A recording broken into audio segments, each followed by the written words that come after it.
What are you talking about? Can you walk? Can you swim? Then you can get out of the country. People's digits got cut off, and there was a lot of blood, and I just was not expecting that out of a Stephanie Meyers book. I feel like BookTube lied to me a little bit.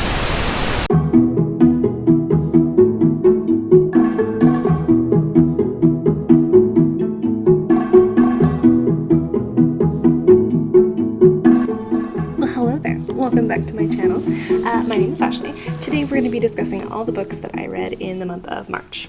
The first book is We Are Not Free by Traci Chee. This book follows 16 Japanese Americans during the time of World War II when America gathered up all the Japanese Americans and moved them to internment camps to protect America from possible attacks like Pearl Harbor again.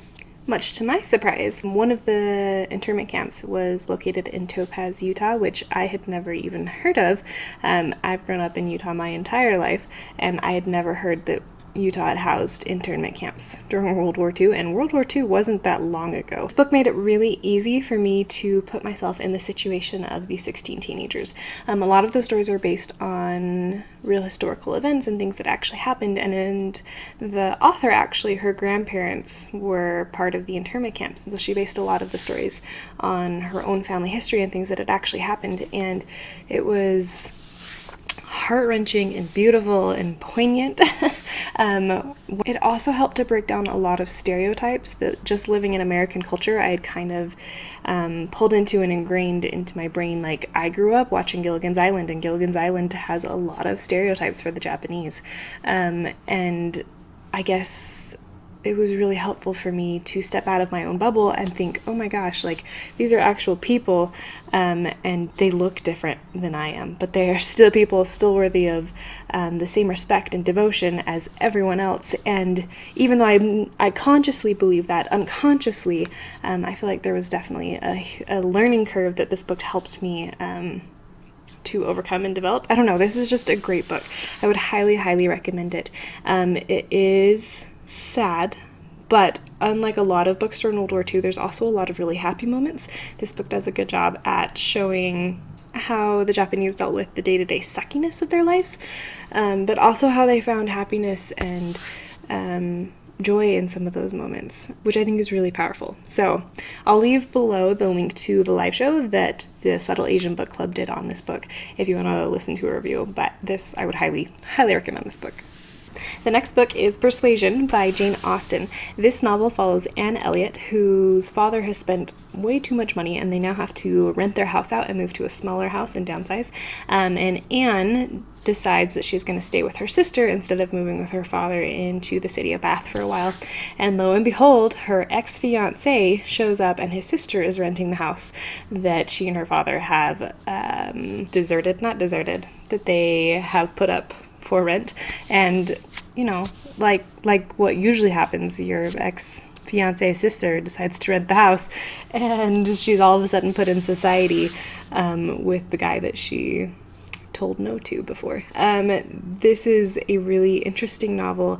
It's very introspective. I was surprised by that. A lot of what happens in Pride and Prejudice and Sense and Sensibility, there's a lot of conversations that happen between people, but in this novel, it's a lot of you're watching the main character, and you're not always privy to her thoughts. You have to pull a lot of information based off of what she's doing, which is super interesting. This was the last book that Jane Austen wrote before she died, and there's a lot of discussion. Like the title Persuasion comes from the idea of, is it more valuable to be easily persuaded by people who are looking out for you and care for you, or is it more valuable to spend a lot of your time being really firm and solid on your opinions and not being persuadable to do things and to change your mind and opinions on things, which I think is a really interesting conversation. I actually read this book twice. So I read the physical copy, and then I also listened to the audiobook, which was fantastic. Highly recommend. I will say that this is a slow, character-driven plot, and if you're not a fan of slow character-driven plots, then this will be a little bit of a hard read, and maybe it is not the book for you. But I feel like this is a really good classic. The next novel is The Chemist by Stephanie Meyers. I was pleasantly surprised by this book. I've checked it out a couple times and I've listened to the first 5 minutes and then I was like, I'm not in the mood. It's not the time. And I don't know if my enjoyment of this was partially driven by the fact that I'm kind of in a thriller kick right now, and I just enjoy thrillers at the moment, and this novel is definitely written more from a thriller perspective. It's not with a romance. The romance is equally heavy, but there's a thriller aspect to it, which I really enjoyed. I'm going to say that I would give this book 3 stars, maybe 3.5. I would read it again. It's not my favorite novel, but I did enjoy it. This novel follows a chemist who has been hired by the U.S. government to torture information out of people. When Alex gets access to information that she shouldn't, the U.S. government turns on her and decides to kill her, and she spends about 3 years running for her life.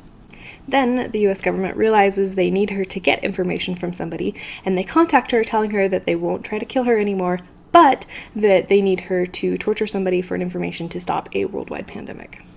And Alex has to decide, that's the main character, whether she trusts them or not, whether she believes them or not, and how to handle the situation from there. So let's talk about the good. This was a really easy book to get through, but honestly, most of Stephanie Meyers' books have been really easy, quick reads. There's not a lot to pull necessarily, like what you get is what you see, so it's just easy to get through and to read. It's about 20 hours of audio, and I listened to it in about 5 days, and I really enjoyed the process of listening to it.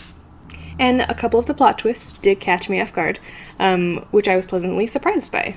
It got way darker than I was expecting. People's digits got cut off. There was a lot of blood, and I just was not expecting that out of a Stephanie Meyers book. Now let's talk about the things that are less believable and the things that I didn't really like. First of all, the main character changes her name all the time, which makes sense. Like, she gives false names to people because she's on the run from the U.S. government. But it's never explained. In the novel, really, you just all of a sudden, so you'll be reading from the perspective of, say, like Lindsay, and then all of a sudden you'll get a new character, like the main character that you've been following, her name just suddenly changes, and there's no explanation of that. So the first maybe 10 chapters, you are following a character whose name is changing every chapter, and there's no explanation for that, and that's super annoying. It's an interesting artistic choice that I feel like didn't work for me. So when the character finally settles on the name Alex, it's like almost breathing a sigh of relief. This book does follow the trope of insta-love. It's definitely not as bad as any of her other books, but there is still a trope of insta-love. I think she tried to make a very adult version of insta-love, and it really didn't work for me. I mostly just pretended that these were characters who'd already known each other, and they were coming back to rekindle a romance, and then it was much more satisfying. But also, if you like insta-love stories, this is a great story for you. I just happen to not be a fan of that trope. I also just had a really hard time with the premise of this novel. Like upon closer examination, the details of this novel didn't make as much sense as I think the author wanted them to. Like, for instance, we have this character who's on the run from the U.S. government, and she chooses for 3 years to stay within the borders of the U.S. government, even though she's on the run from the U.S. government. And, like, she does explain briefly later that, like, oh, we don't have a passport, so I can't get out of the country. And I'm like, girl, what are you talking about? Can you walk? Can you swim? Then you can get out of the country. She also has 1,000 other false identities that she can get a hold of. Like, she interacts with the mafia a little bit, and, like, I'm like, so they can't get you a false passport? Like, I don't know. That just, like, didn't make as much sense. Because if the U.S. government was trying to kill me, the very first thing I would be doing would be getting out of the country. Like, you don't have to have a car or a passport. Just walk from here to Canada. The border between America and Canada is the longest unprotected border between two countries. Do with that what you will. Australia, that's a lot more interesting because you can't get off the continent without swimming, without access to a boat. But still, you could steal a boat. Like, there's just not a believable idea. So I guess basically what I'm saying is this is a fine novel, provided that you don't think too hard about it. Which I think maybe possibly can be said about a lot of Stephanie Meyers' works. But as a fun time, a fun ride, this is a great novel. I definitely enjoyed The Chemist more than my next book, which is Jade City by Fonda.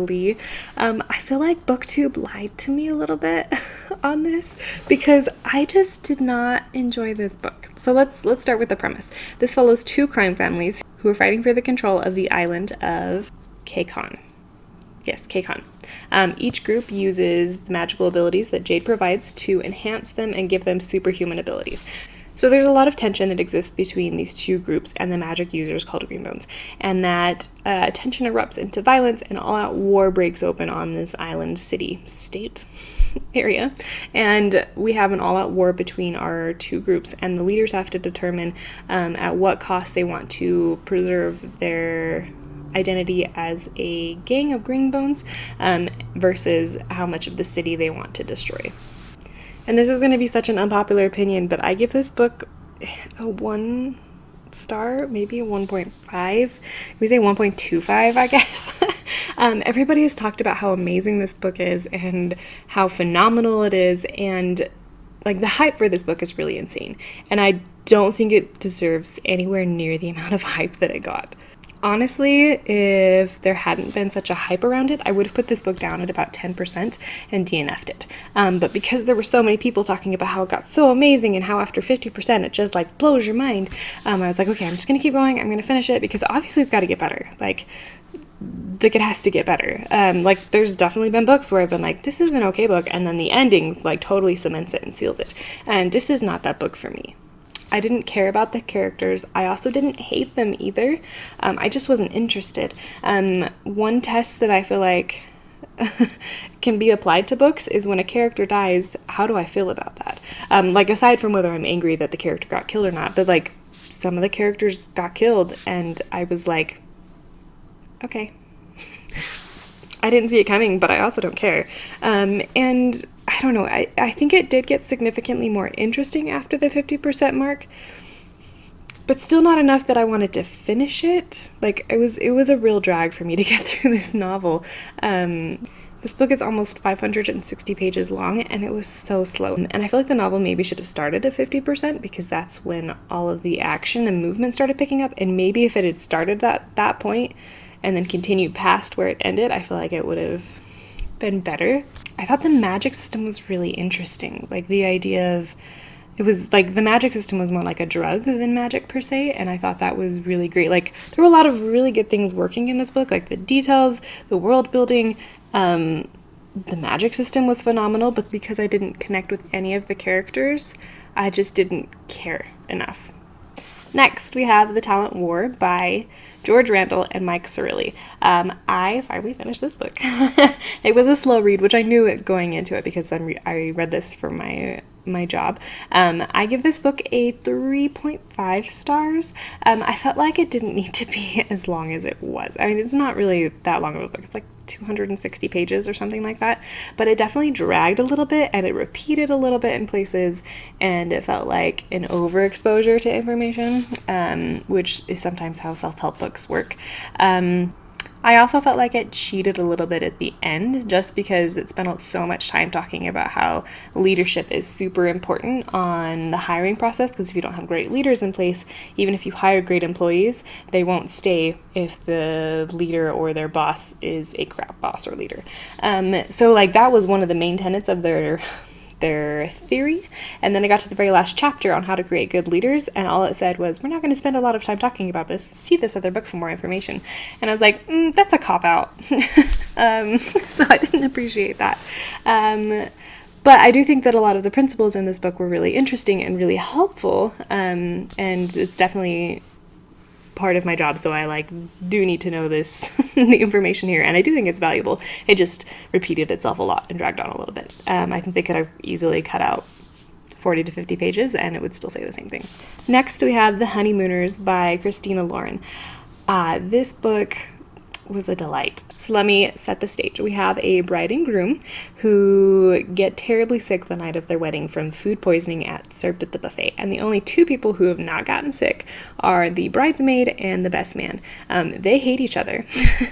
Both of them don't necessarily agree with the marriage that has just gone down, but they are the only two people who are not sick, and they're therefore the only people who can go on the honeymoon the honeymoon trip to Hawaii, because they're not sick, and they can't cancel this trip because they won it for a competition, and so they just have to go and pretend to be a married couple who is happily on their honeymoon even though they despise each other.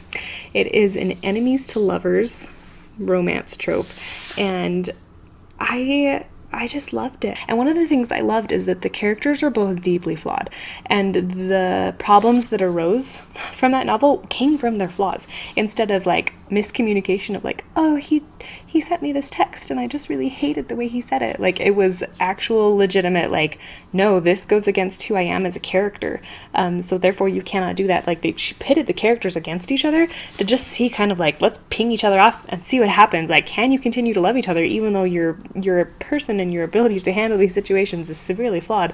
It was so great. Like, the honeymoon takes up maybe 60% of the novel, and then we're dealing with the backlash of what they've learned about each other and things that are going on. Like, that finishes up the novel, and it was just done so well. Like, these characters are so believable. I really loved this book. 5 stars. Easy 5 stars, and I'll definitely be reading more by Christina Lauren. And then finally, we have Believe It by Jamie Kern Lima. I read this for the book club that I have with a couple of my friends, and this is a 1 star for me. Let's go over the plot. So this is a memoir / self-help book for the woman who founded It Cosmetics in her living room and eventually sold that company to L'Oreal for, I think, $3 million. I don't know. Anyway, she was the first female CEO in the history of L'Oreal business. She also was on the first season of Big Brother, which was a reality TV show starting in the 2000s. So I feel like this book tried to be both a memoir and a self-help book, and it did a real crap job at both. This woman has lived an extremely interesting life. She couldn't have children, so she had a surrogate mother. Somebody else was the mother for her 2 kids. She was on a reality TV show. She was a CEO of a company. She found out that she was adopted when she was 22 years old. Like she's just lived a really interesting life, and she wrote about it in such a boring way. She gave 3 paragraphs kind of to her experience on being a reality TV star, and then she spent 3 chapters on meeting Oprah and talking with Oprah. The basis of it is we have 16 chapters, and each of them are a different version of Believe It. So, like, believe in yourself, don't believe the mean girls, believe you can do anything. And I have a real problem with people coming in and saying, your mindset is everything. The reason you're not successful is because you just don't believe in yourself enough.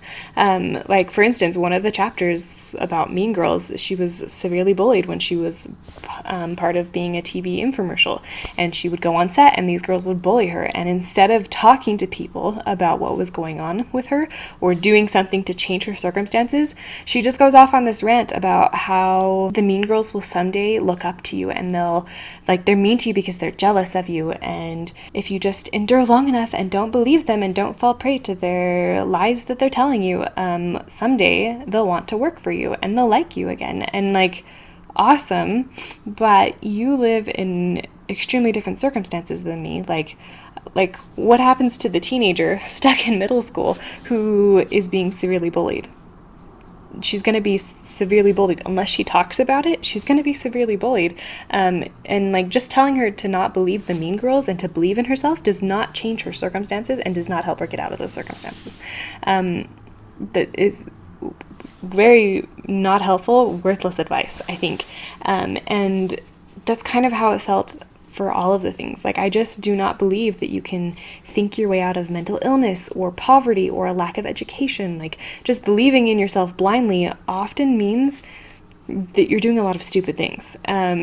Like, there has to be some level of change that you make in your life to match the mindset that you want. And she just focused exclusively on the mindset that she had for all of this, and didn't talk about any of the things that she was doing. And I feel like she was almost hiding the actual secrets or like success tips, and she missed the calling of this book.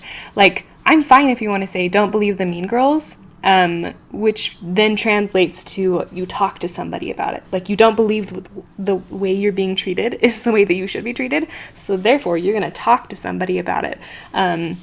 So I feel like this book was a really terrible memoir, and it was also a really terrible self-help book.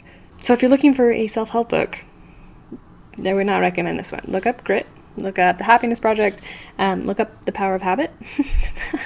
Those are both great options. All three of those are great options. So all in all, this month had my lowest read of the year so far, and then my highest read, some of the highest reads.